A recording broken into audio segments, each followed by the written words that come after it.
দেখেন ভাই কি কষ্টে আছি, ওই দেখেন শাক পাতা সিদ্ধ করে নিয়ে খাওয়ান ছাড়া আর কোনো রাস্তা নাই। রাস্তা তাইছি আওরা আইছি শাক পাতা টুকাইবার লাগিয়া। এই শাক পাতা নিয়ে সিদ্ধ করে খাইতেই বেচারা কি কম, মনে করেন 10টা টাকা নাই যে আমার কাছে আমি যে বাজার করাম বা কোনো কিছু আনাম, এরকম পর্যায়ে আছি ভাই। ও ভাই, এই গরিব ভাইরার ভিডিওটা যার সামনে যাইব ভিডিওটা ধাক্কা দিয়েন না ভাই, বা ধাক্কা না দিয়ে এরা যদি ভিডিওটা একটা শেয়ার করেন আমার লাগে খুব উপকার হইব ভাই, ঠিক আছে। আমি আসলে কারো ক্ষতি করি না, সবার লাগি আমি দোয়া করি যে সবাই ভালো পর্যায়ে থাকুক, ঠিক আছে। আমি গরিব মানুষ, রিক্সা চালাইয়া ভাত খাইতাম, আমি একটু অসুস্থ থইলে আছি গিয়া, আমি বাজার করে খাইতে পারি না ঠিক মতো, ঠিক আছে। তরকারি আনতে পারি না 1 কেজি যে আইন না খায়াম।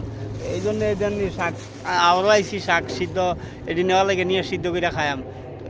এইটাই বুঝাইতাম চাইতেছি ভাই, আমি সিদ্ধ করে খাওয়ান ছাড়া রাস্তা নাই আমার। কারণ হইলো কি জানেন, 10টা টাকা থাকলে একজনে খরচ করতে পারে, না তাহলে কইতে খরচ করাম ভাই। তো আমার কথা হইলে আমার ভিডিওটা সামনে গেলে ধাক্কা না দিয়া যদি ভিডিওটা শেয়ার করেন ভাই, আমার খুব একটা উপকার হইব, ঠিক আছে। তো যারা বড় ভাই আমার ছোট ভাই আমার ভিডিওটা দেখবেন ভাই, ভিডিওটা ধাক্কা না দিয়েন না ভাই, ধাক্কা না দিয়ে ভিডিওটা শেয়ার করে ভাই দিয়ে। কাজ করলে না খাওয়ান যায়, কাজ না করলে কি খাওয়ান যায়? কি করবো, আমার স্বামী সেটা অসুস্থ, এই জন্য আমরা ভিডিও বানাইতে আইসি। তো শাকও কটা তুললেন নিয়ে, ঘরে কিছু খাবার নাই, তো সিদ্ধ করে আমরা খামো ছেলে সন্তান নিয়ে। তো আমার ভিডিওটা ভাই উপর দিয়ে ধাক্কা না দিয়ে ভিডিওটা শেয়ার করে দিন, সবাই আমার কষ্টগুলো দেখুক।